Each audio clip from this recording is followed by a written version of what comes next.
अभी जब अखिलेश जी का भाषण चल रहा था तो बघेल जी ने मुझे चुटकुला सुनाया।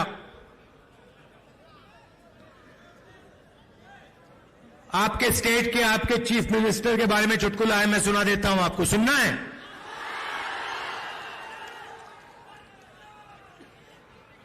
तो आपके चीफ मिनिस्टर गवर्नर के यहां स्वेरिंग इन के लिए गए, बड़ा धूमधाम था। वहां पे बीजेपी के नेता बैठे थे, गवर्नर साहब बैठे थे, सब एमएलए बैठे थे। स्वेरिंग इन होती है, शपथ लेते हैं चीफ मिनिस्टर का, उनके मंत्री, 2-3 मंत्री भी शपथ लेते हैं, खूब तालियां बजती हैं और फिर नीतीश जी निकल जाते हैं, वापस सीएम हाउस की ओर चल जाते हैं। गाड़ी में पता लगता है कि वो अपना शॉल गवर्नर के घर में छोड़ आए, तो ड्राइवर से कहते हैं भैया चलो वापस चलो, शॉल उठाना है। तो ड्राइवर गाड़ी घुमाता है, गवर्नर के घर आता है, नीतीश जी निकलते हैं, गवर्नर के पास जाते हैं, दरवाजा खोलते हैं, गवर्नर कहते हैं भाई इतनी जल्दी वापस आ गए? तो ये हालत है बिहार की। थोड़ा सा दबाव पड़ता है और यू टर्न ले लेते हैं।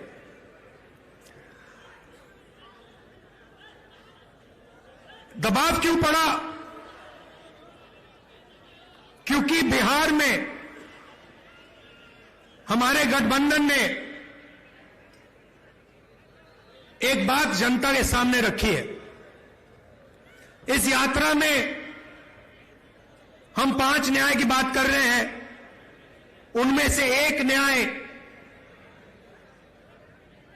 उसको आप सामाजिक न्याय कह दीजिए, उसको आप हिस्सेदारी कह दीजिए, उसको आप भागीदारी कह दीजिए, उसके बारे में हम काम कर रहे हैं।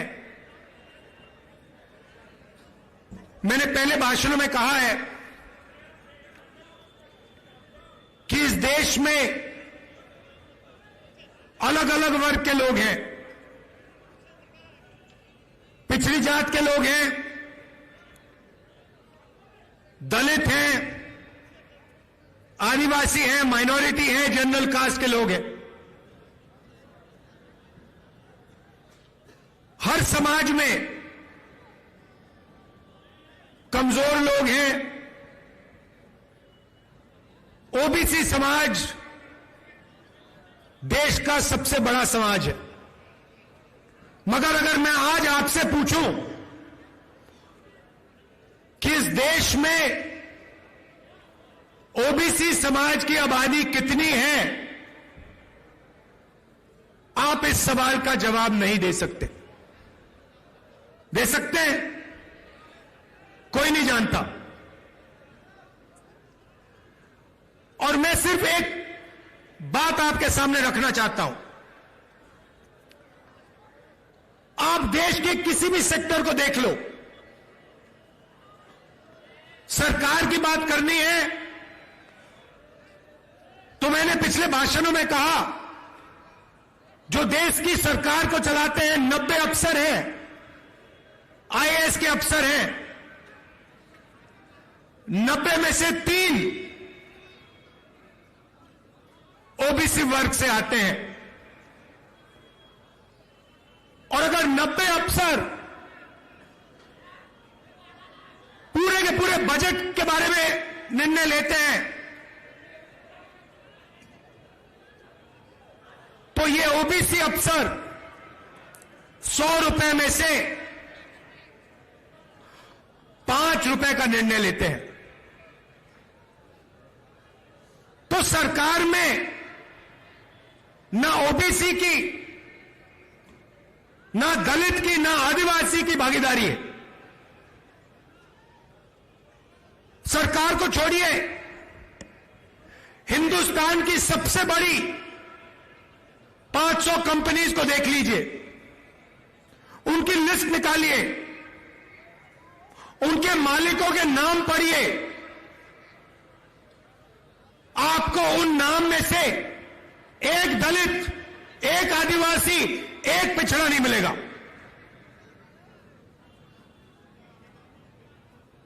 मीडिया को देख लीजिए,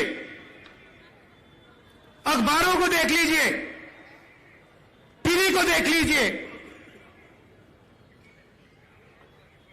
एक मालिक ओबीसी वर्ग, दलित वर्ग, आदिवासी वर्ग का आपको नहीं मिलेगा। रिपोर्टर मिल जाएंगे, उनको भी कोने में बैठा रखा है, जो उनके दिल में वो बोल नहीं पा रहे हैं, मगर सीनियर मैनेजमेंट में और मालिकों में आपको एक ओबीसी, एक दलित, एक आदिवासी नहीं मिल सकता।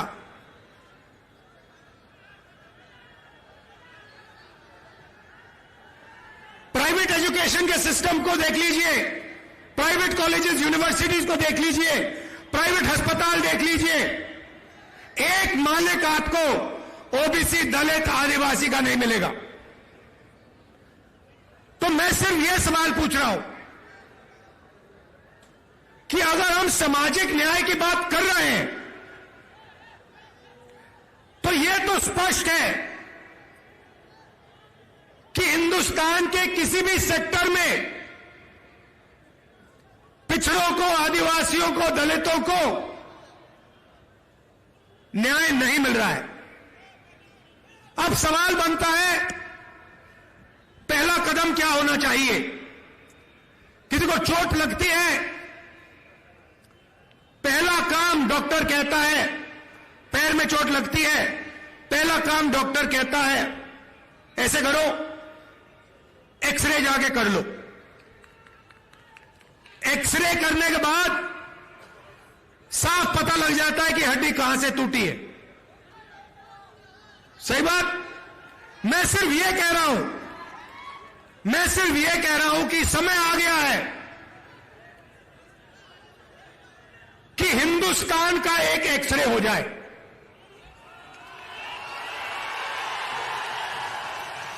एक एक्सरे हो जाए, उसके बाद एमआरआई भी हो सकता है, मगर पहले एक एक्सरे हो जाए कि इस देश में किसकी कितनी आबादी है, लोगों की गिनती हो जाए। जनरल कास्ट के इतने लोग हैं, उसमें से अमीर इतने हैं, ओबीसी जात के इतने लोग हैं, उसमें से अमीर इतने हैं, गरीब इतने हैं, किसान इतने हैं, मजदूर इतने हैं, भूखे इतने हैं, आदिवासी के इतने लोग हैं, इसमें आदिवासियों में अलग ट्राइब्स के इतने इतने लोग हैं, दलित इतने हैं, इसमें दलितों में ये अलग लोग हैं, ये भूखे मर रहे हैं, ये मजदूरी कर रहे हैं, ये सड़क बना रहे हैं। बस मैं यही कह रहा हूं, सामाजिक न्याय का यही मतलब है, और सामाजिक न्याय का पहला कदम देश का एक्सरे करना है। अब बात समझिए, नीतीश जी कहां फंसे, मैं आपको बताता हूं। मैंने नीतीश जी से साफ कह दिया कि देखिए, आपको जाति जनगणना बिहार में करनी पड़ेगी, हम आपको छूट नहीं देंगे। और आरजेडी ने, हमने यह काम नीतीश जी पर दबाव डाल के किया। अब क्या हुआ? अब दूसरे साइड से प्रेशर आया। बीजेपी नहीं चाहती कि इस देश का एक्सरे हो, डरते हैं इकरे से। दूध का दूध, पानी का पानी हो जाएगा। पता लग जाएगा कि कितने ओबीसी हैं, कितने दलित हैं, कितने आदिवासी हैं। बीजेपी ये नहीं चाहती। बीजेपी चाहती है कि आपका इधर ध्यान जाए, उधर ध्यान जाए, आगे पीछे ध्यान जाता जाए, मगर सामाजिक न्याय पे गलती से भी आपका ध्यान ना चला जाए। नीतीश जी बीच में फंस गए और बीजेपी ने उन्हें रास्ता, निकलने का रास्ता दे दिया और नीतीश जी उस रास्ते पे निकल गए। सामाजिक न्याय देने की जिम्मेदारी बिहार में हमारे गठबंधन की है। नीतीश जी की यहां कोई जरूरत नहीं है। यहां पे हम अपना काम कर लेंगे मिलके। हमारा गठबंधन यहां पे जो करना है कर देगा। यह हुई बात सामाजिक न्याय की। अब मैं आपको आर्थिक न्याय की बात करना चाहता हूं। आपने मुझे अभी वो माला दिया, मखाने वाला माला, उसको लाइए यहां जरा। कहां है वो?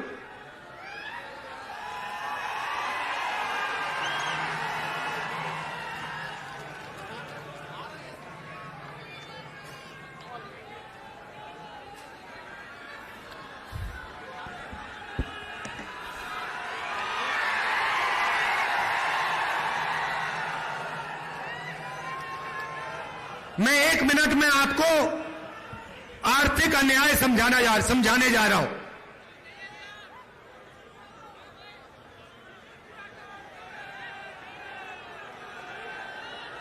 ये बिहार के मखाने इतने मजेदार है, ये खा गए होंगे उनको।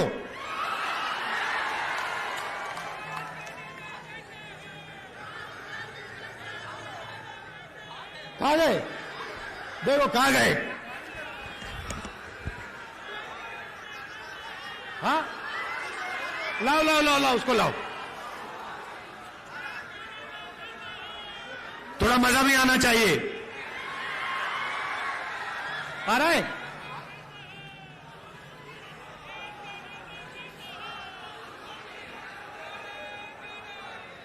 ये आ गया।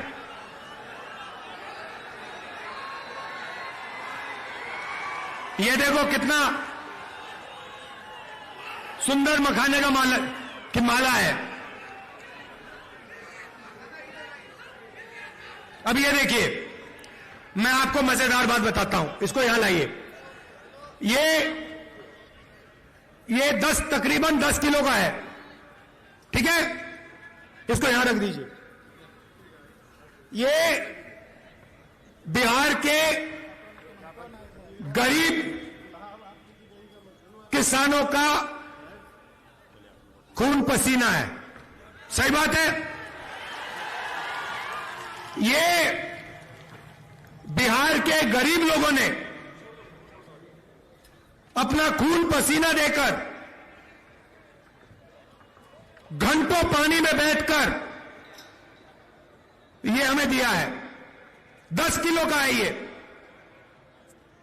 आपको मालूम है ये अमेरिका में कितने का बिकता है? अमेरिका में अगर आप इसको बेचोगे, जो बिक रहा है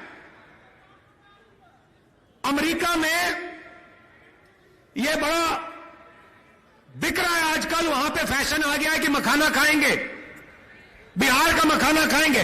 सबसे पहले उनको मालूम नहीं है ये मखाना कहां से आता है, पहली बात यह है।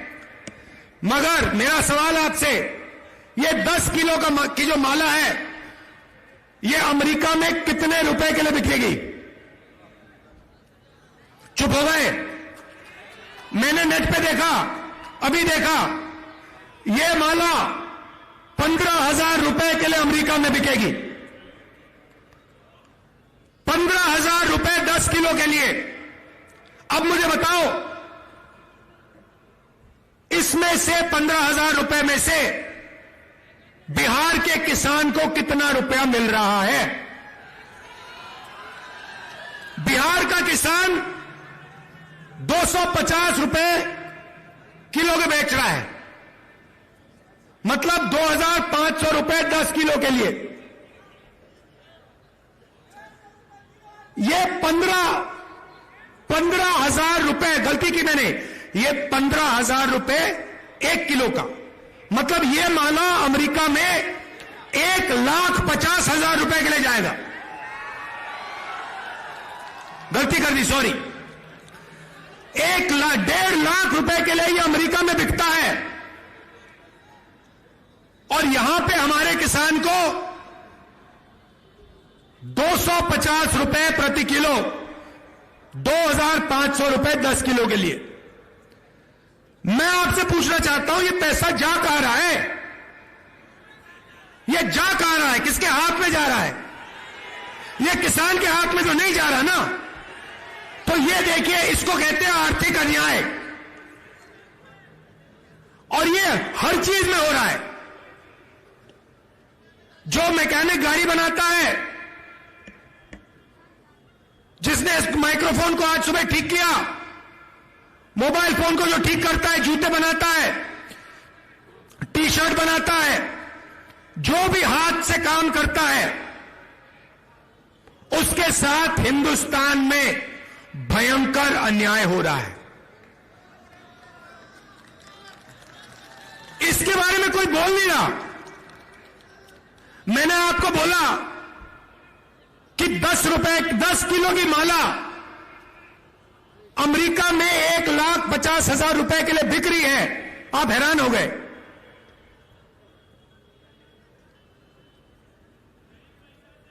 $1,50,000 रुपए ये पड़ा हुआ है हमारे सामने।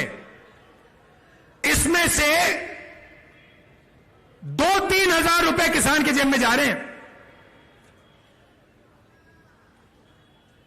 क्या ये अन्याय नहीं है? सबसे बड़ा अन्याय है।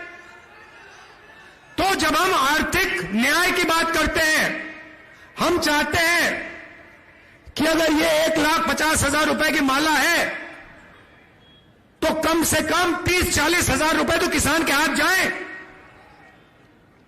अगर मैकेनिक काम कर रहा है, मोबाइल फोन को कोई ठीक कर रहा है, खेत में काम कर रहा है, उसको अपनी मेहनत का सही फल तो मिले। और जहां भी देखो हिंदुस्तान में, मैंने छोटा सा उदाहरण दिया आपको, जहां भी देखो जो गरीब है, कमजोर है, हाथ से काम करता है, उसको अपनी तपस्या का फल नहीं मिलता देश में। तो ये दो बातें मैं आपसे कहना चाहता था। एक, किसकी कितनी आबादी है, ओबीसी कितने, दलित कितने, आदिवासी कितने, और उनमें से कितने गरीब हैं, कितनों के पास सरकारी नौकरी है, कितने कंपनी में काम कर रहे हैं, देश का एक्सरे। और दूसरा बहुत महत्वपूर्ण सवाल, 1.5 लाख रुपए की माला में से हमारे किसान को 2,500-3,000 रुपए क्यों मिल रहे हैं, ज्यादा क्यों नहीं मिल रहा है? यही दो सवाल है हिंदुस्तान के सामने। बाकी सब आपके ध्यान को इधर उधर करने की बात है। अब आप कहोगे इसमें बिहार का क्या रोल है, बिहार को क्या करना है? हजारों साल से यह प्रदेश इस देश को सामाजिक न्याय और आर्थिक न्याय दिखा रहा है। सोशल मूवमेंट होती है, देश जागता है, तो बिहार से जागता है। गांधी जी के आज हम याद कर रहे हैं, उनकी तपस्या चंपारण में शुरू हुई थी, बिहार में शुरू हुई थी। इसलिए मैं आपको यहां कह रहा हूं, बीजेपी के लोग आपके आपके ध्यान को इधर उधर करना चाहते हैं, क्योंकि वो नहीं चाहते कि आप सबसे जरूरी मुद्दे के बारे में बात शुरू कर दो। और दो ही मुद्दे हैं, आर्थिक न्याय जो मैंने आपको यहां दिखाया, और सामाजिक न्याय जिसको मैं एक्सरे कह रहा हूं, और वो भी पहला कदम है। भाई और बहनों, पिछले साल हमने भारत जोड़ो यात्रा की। कन्याकुमारी से हम कश्मीर तक चले, समुद्र के तट से शुरू किया, चलते गए चलते गए चलते गए, हिमालय तक चले। आप सब हमारे साथ चले थे। बीजेपी देश में नफरत और हिंसा फैला रही है। इनका लक्ष्य यही है कि आप हिंसा में, नफरत में उलझे रहो, एक भाई दूसरे से लड़े, और आप आर्थिक और सामाजिक न्याय की बात मत करो। और भारत जोड़ो यात्रा ने देश में एक नया रास्ता दिखाया। यात्रा में बिहार के लोग हमारे साथ चले, बंगाल के लोग चले, और आपने हमें कहा, देखिए आप कन्याकुमारी से कश्मीर जा रहे हो, बिहार, बंगाल, उत्तर प्रदेश, इसमें से आप यात्रा क्यों नहीं कर रहे हो? बात बिल्कुल सही थी। इसीलिए हमने मणिपुर से भारत जोड़ो न्याय यात्रा शुरू की। मणिपुर से क्यों? क्योंकि बीजेपी और आरएसएस की विचारधारा ने मणिपुर को जला दिया है। सिविल वॉर का माहौल बन गया है, लोग मर रहे हैं, घर जलाए जा रहे हैं, और प्रधानमंत्री आज तक वहां नहीं गए। मणिपुर में शुरू किया, नागालैंड, अरुणाचल, बंगाल, असम, और अब हम बिहार आए हैं। यात्रा में हम लंबे भाषण नहीं करते, 15-20 मिनट बोलते हैं, 6-7 घंटे आपकी बात सुनते हैं। आज सुबह चाय की दुकान में हमने 3-4 परिवारों के साथ चाय पी, उनकी बात सुनी। बस में लोग आते हैं, हम पैदल चलते हैं, पद यात्रा में चलते हैं। क्यों? आपके दिल में जो है वो हम समझना चाहते हैं, सुनना चाहते हैं। हम अपनी मन की बात नहीं रखना चाहते हैं, हम आपकी मन की बात सुनना चाहते हैं, समझना चाहते हैं। और यात्रा में हमने पिछली यात्रा में एक नारा निकाला था, नफरत के बाजार में मोहब्बत की दुकान खोलनी है। और पिछले 2 दिन आपने यात्रा में मोहब्बत की दुकान खोली है, इसके लिए दिल से आपका मैं धन्यवाद करना चाहता हूं। जहां भी हम गए हैं वहां बिहार के युवा, माताएं, बहनें, किसान, मजदूर, छोटे दुकानदार, सब ने यात्रा का समर्थन दिया, अपनी पूरी की पूरी शक्ति यात्रा को दी, और जितनी भी मोहब्बत दे सकते थे आपने हमें दिया। इसके लिए मैं आपको दिल से धन्यवाद करना चाहता हूं। और अंत में आपसे यह कहना चाहता हूं कि सामाजिक न्याय और आर्थिक न्याय से बड़ी कुछ बात नहीं है। यही है हिंदुस्तान का भविष्य। अगर आप अच्छा चाहते हैं तो आर्थिक न्याय और सामाजिक न्याय हिंदुस्तान की जनता को देना ही पड़ेगा। आप सबका दिल से धन्यवाद। नमस्कार, जय हिंद। न्याय का हक मिलने तक।